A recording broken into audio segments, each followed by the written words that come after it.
금요일에 또 한번 제가 말씀을 나눌 기회가 있습니다. 그래서 이번 주 금요일에 이렇게 말씀을 나눌 때 오늘 본문을 이어서 말씀을 전할 테니까요. 2탄을 기대하시면서 본문이 너무 길다고 긴장하지 마시기 바랍니다. 저는 오늘 말씀의 제목을 상식을 뛰어넘는 도전이라는 말씀을 한번 적었습니다. 상식을 뛰어넘는 도전. 한번 따라갈까요? 상식을 뛰어넘는 도전. 상식을 뛰어넘는 도전. 제가 허리케인 아이스할 때 여러분도 가정에서 또 여러 가지 사업에서 피해를 보신 분들도 있지만 저희 집은 3층에 사는데도 피해를 입었습니다. 베란다 쪽에 문에 물이 들어와서 조금 잠겼어요. 많이 잠긴 건 아니고 한 일주일 동안 피신해서 가니까 중간에 물이 보여지고 침대가 젖혀 있더라고요. 그래서 여러 가지 소식들 가운데 감사한 일이 있었는데 피해 보상을 해주는 프로그램이었답니다. 그래서 별것도 아니었는데 한번 해봤습니다. 피마라는 연방 재난관리청이라고 하네요. 그래서 다행스럽고도 감사하게도 침대도 젖이고 살림도 살짝 피해가 있어서 신청을 했더니 최소한의 몇백 불의 보조를 받을 수 있었습니다. 학교에서도 좀 보조가 있었고요. 그런 감사한 가운데서도 이런 생각이 들었습니다. 두 가지 생각이었는데 피마에서 조사를 나왔더라고요. 조사를 나와서 처음에 리젝이 됐어요. 살림 규모가 너무 적다고. 그래서 또 SBA라고 스몰 비즈니스 어드미니스트레이션에 또 신청을 하래요. 그러면 거기서 리젝트 되더라도 피마로 다시 연락이 오면 거기서 계산을 해서 최소한의 지원해 준다고. 아직 아마 기회가 남아 있을 테니까 좀 혹시 안 하신 분들은 하시기 바랍니다. 그래서 했더니 역시나 스몰 비즈니스가 아니잖아요. 그렇다고 홈론이 대단하게 홈이 완전에 지장이 있을 정도로 망쳐진 것도 아니고 그렇다고 연락이 와서 역시 안 된다. 그렇게 알고 있었는데 그날 전화 받고 오후에 이메일이 왔는데 피마에서 몇백 불의 보조금이 들어왔다. 너무 감사하고 신났습니다. 그런 일을 겪으면서 두 가지 생각이 들었습니다. 하나는 우리 살림이 좀 많아서 피해가 좀 규모가 컸더라면 좀 이번에 한몫 잡았을 텐데 하는 생각과 함께 전에 제가 기도해 왔던 그런 기도의 제목들이 있었는데 그것은 바로 도움을 좀 주는 사람이 되었으면 좋겠다 그런 기도의 제목이었습니다. 근데 이번에 도움만 받고 나니까 그런 기도 제목이 더 생각이 나더라고요. 도움이 주는 사람이 되었으면 좋겠다. 목회자가 말씀으로 영적으로 도움이 되지만 또 물질적으로 풍성하게 또 교회가 부여해서 가난한 사람들, 어려운 사람들 도와줬으면 좋겠고 또 주위에 아파하고 있는 사람들 도울 수 있는 그런 사람이 되었으면 좋겠다. 그런 기도를 또 하게 되는 기회가 되었습니다. 이 일과 함께 또 안 좋은 소식도 들려왔는데 주위에서 어떤 사람 좀 그런 마음들로 안 좋은 마음으로 혜택을 받는 사람들이 있더라고요. 좀 규모를 불리거나 푸드 스탬프는 노인컴자들을 위한 어떤 신청이었는데 자신의 인컴을 턱없이 낮춰서 신청해가지고 받는 그런 사람도 있습니다. 이 일을 계기로 한번 카트리나 때는 어땠나 한번 제가 조사를 해봤습니다. 그랬더니 2006년 6월에 그런 일이 있었더라고요. 보고 카트리나 2005년에 일어났는데 1년 후에 보고가 되어지기를 그때 당시에 190억 불의 재난구조금이 집행이 됐답니다. 그런데 거기에 11%인 20억가량의 규모가 허위로 또 과장으로 청구되었다고 하네요. 심지어 어떤 일리노이에 사는 여성은 자기 자녀가 있지도 않는데 뉴올리언즈에 놀러 갔다가 죽었다고 익사돼가지고 그런 어처구니 없고 몰상식한 일도 일어났다는 소식을 들었습니다. 이번 일을 접하면서 그런 생각을 했습니다. 세상은 어떠할지라도 적어도 크리스찬이라면 예수 믿고 또 교회 다니는 크리스찬이라면 조금 더 세상과는 다른 삶이어야 되지 않겠는가. 이러면 안 되는 것이 아닙니다. 하나님의 자녀로서 부름받은 우리가 어쩌면 세상의 상식을 넘어서 살아야 그 세상 상식이 통하는 그 세상 속에서 하나님 다스림을 나타낼 수 있는 그런 모습으로 살 수 있지 않을까 그런 생각을 해봤습니다. 그때 오늘 말씀을 묵상하게 됐는데요. 상식을 뛰어넘는 도전과 함께 상식이 뭘까? 제가 무식해서 사전적 의미를 찾아봤습니다. 그랬더니 일반적인 사람이 다 가지고 있거나 가지고 있어야 할 지식이나 판단력이라는 뜻이었습니다. 줄여서 말하자면 일반적인 지식, 그냥 보통 사람이 생각할 수 있는 생각 또는 판단력. 그런데 오늘 본문에서 예수님은 그분의 제자를 부르시면서 일반적인 일상에서 일어날 수 없는 일들이 벌어지는 일, 상식을 초월하고 상식을 뛰어넘는 그런 도전들이 있는 것을 봅니다. 갈릴리 지역에서 예수님께서 사장에 보면 그냥 지역의 교회에서 말씀을 가르치셨어요. 근데 5절에 뜬금없이 바닷가로 나오셨습니다. 갈릴리 지역은 해변 지역이었죠. 그 지역에 대부분의 사람들은 어업을 하고 있었습니다.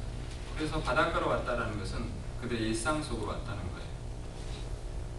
1절에 게네사렛 호수라는 배경이 나오는데 이 누가복음에서만 본문을 가지고 게네사렛이라고 되어 있고 마태복음과 마가복음에 가면 갈릴리 바다라고 되어 있습니다. 근데 갈릴리 바다는 이 게네사렛 호수는 갈릴리 바다 안에 있었는데 특별히 서부 해안 위에 그 가버나움 지역과 막달라 지역의 사이 서부 해안 쪽에 있었던 길이로는 한 4마일 정도, 폭으로는 2마일 정도 되는 해변 지역이었어요. 그 지역에 지금 예수님이 찾아가는 것입니다. 오늘 누가복음에서 좀 특이한 것은 다른 마태복음과 마가복음에서와 달리 이런 부르심의 컨텐트, 내용에 대해서 2배로 할당을 해서 설명하고 있다는 거예요. 마태 마가복음의 5절에 거쳐서 이 장면이 기록되어 있다면 지금 이 누가복음 11절로 기록되어 있는데요. 왜 그랬을까?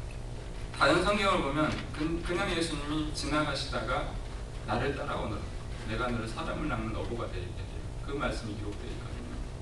근데 오늘 말씀은 조금 더 부르심 자체보다는 그 부르심의 사건에 집중하고 있다는 것이죠. 제자들의 부르심에는 특별한 사건들이 있었다는 것입니다. 예수님께서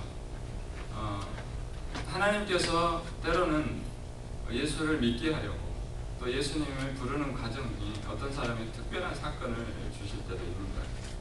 또 우리의 믿음을 성장시키는 그 처음의 부르심 이후에 삶 속에서의 부르심이 있는데 그 삶의 일상 속에서도 예수님이 때로는 직접 찾아오시기도 하는 것 같습니다.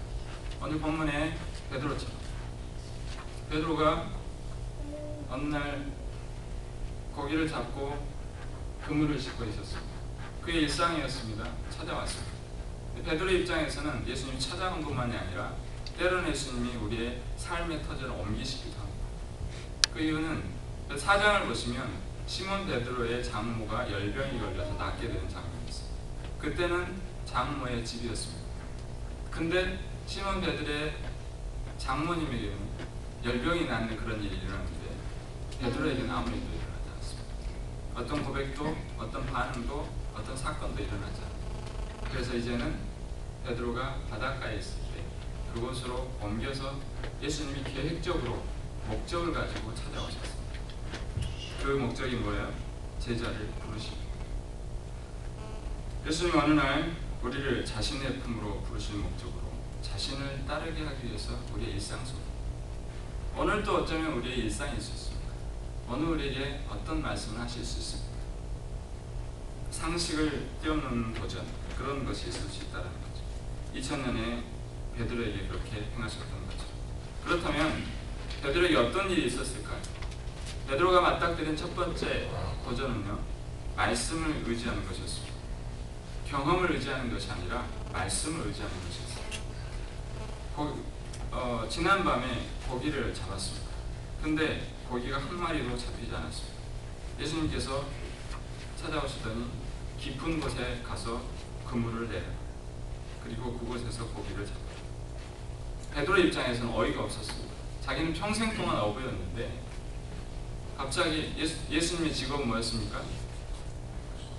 베드로 입장에서는 어이가 없었죠. 예수님의 직업은 목수였잖아요. 목수의 가정에서 목수로 자랐습니다. 그런데 평생을 베테랑으로 살았던 어부인 베드로에게 와서 그 베테랑의 여러 어부들이 출항해서 고기가 잘 잡힐 거라는 그 한밤중에 나가서 고기를 잡아 또 없었는데 목수가 와서 그렇게 얘기를 하더라는 것이죠. 어처구니가 없었겠죠. 하지만 예수님이 어떤 분이라는 소식을 알고 있었습니다. 베드로는 또 직접 장모의 병이 낫는 것도 봤습니다. 귀신이 떠나간 그 사건이 있었습니다. 그 동네에서. 그리고 그 소문이 이미 파닥에 퍼져 있었습니다. 그래서 어부로서는 아니지만 그분의 능력으로 봐서 선지자 정도는 되지 않았을까, 랍비 정도는 되지 않았을까, 저분의 능력이 대단하겠다, 한번 해보자. 그냥 반신반의하면서 말씀에 의지해서 그물을 내렸습니다. 그랬더니 어떻게 됐습니까? 그물이 찢어질 정도로 다른 배가 오라고 해서 그물을 실어야 할 정도의 가득한 물고기가 채워졌습니다. 그리고 너무 가득해서 두 배가 가라앉을 정도로 대단히 많은 물고기를 잡게 되었습니다. 예수를 믿거나 이제 믿는 사람들에게 자신의 경험과 지식을 내려놓고 하나님의 말씀을 의지해야 하는 도전이 있을 때가 있습니다. 성경의 이야기와 나와는 아무리 들어도 상관이 없는 것처럼 느껴질 때가 있습니다. 말씀 우리는 많이 듣습니다. 주일에 오면 주일에도 듣고, 평상시에 성경이 옆에 있으니까 성경도 읽으면서 듣기도 하고, 또 목장 모임에서 또 하나님의 말씀을 보기도 하고, 어떤 경우에는 믿음의 선배들에게 말씀을 듣기도 합니다. 그런데 아무리 저들의 삶 속에서 이루어진 말씀들이 들어도 나와는 상관이 없는 것 같습니다. 그러나 오늘 말씀이 그렇게 멀지 않다고 얘기합니다. 두 번째 읽은 로마서 10장 8절을 보면, 그러면 무엇을 말하는 가 말씀이 내게 가까워 내 입에 있으며 내 입에 있으며 마음이. 여러분 입에 있다고 마음이 있고. 별로 실감이 안 나시나요? 여러분 입 앞에, 마음 앞에 말씀이 있다고. 말씀이 나 멀다고 느낀 이유가 어디 있습니까? 지금까지 세상에서 습득해놨던 지식들, 상식들, 나의 경험들이 나의 신념을 만들었습니다. 그것이 믿음이 되었습니다. 우리는 예수를 믿지 않겠다고 하지만, 나는 무신론이라고 하지만 믿는 것이 있는 거예요. 무언가를 통해서 잘못된 믿음들이 내 안에 형성